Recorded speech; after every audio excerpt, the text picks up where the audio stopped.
গাইবান্ধার গোবিন্দগঞ্জ উপজেলায় এবার কোরবানির ঈদের জন্য প্রায় ৩৭,০০০ পশু প্রস্তুত করা হয়েছে। তথ্য ও চিত্র নিয়ে একটি ডেস্ক রিপোর্ট।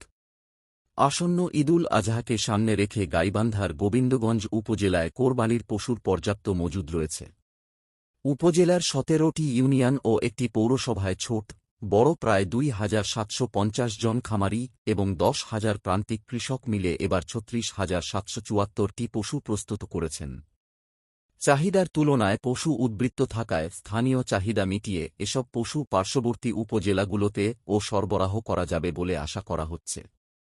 স্থানীয় প্রাণী সম্পদ দপ্তর সূত্রে জানা গেছে, এবার উপজেলায় কোরবানির পশুর চাহিদা রয়েছে ২৯,০২৪টি। এর বিপরীতে প্রস্তুত রয়েছে ৩৬,৭৭৪টি পশু।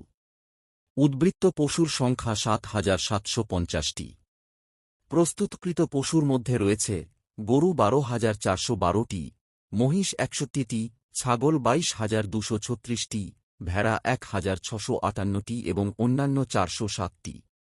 উপজেলা নির্বাহী কর্মকর্তার কার্যালয় সূত্রে জানা যায়, এবার ক্রয় বিক্রয়ের সুবিধার্থে পুরো উপজেলায় স্থায়ী ও অস্থায়ী মিলে মোট ৮টি পশুর হাট বসানোর প্রস্তুতি নেওয়া হয়েছে। তবে জেলা প্রশাসনের অনুমতি সাপেক্ষে আরও হাটের সংখ্যা বাড়তে পারে বলে জানা গেছে। খামারিরা জানান, সারা বছর হাড়ভাঙা পরিশ্রম আর চড়াদামে খাদ্য কিনে তারা পশু মোটাতাজা করেছেন। তবে ভারত থেকে সীমান্ত পথ দিয়ে অবৈধভাবে গরু এলে ন্যায্য দাম পাওয়া নিয়ে শঙ্কিত তারা। বাইরের গরু যেন স্থানীয় বাজারে ঢুকতে না পারে, সেজন্য কঠোর নজরদারির দাবি জানিয়েছেন তারা। উপজেলার পৌর এলাকার ববনপুর গ্রামের খামারি আবু জিহাদ রনি বলেন, এবার আমরা শতাধিক গরু প্রস্তুত করেছি।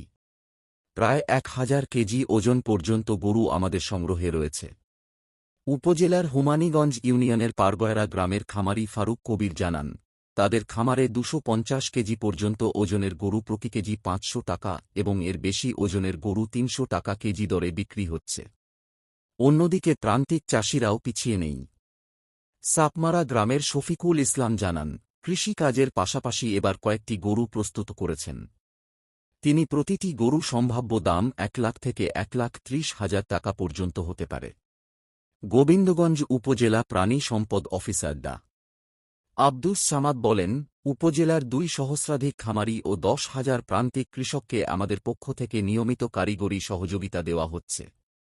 এবার উপজেলায় চাহিদার তুলনায় পর্যাপ্ত পশু মজুদ রয়েছে। তবে বাইরের দেশ থেকে গরু না এলে খামারিরা নিশ্চিতভাবে লাভবান হবেন।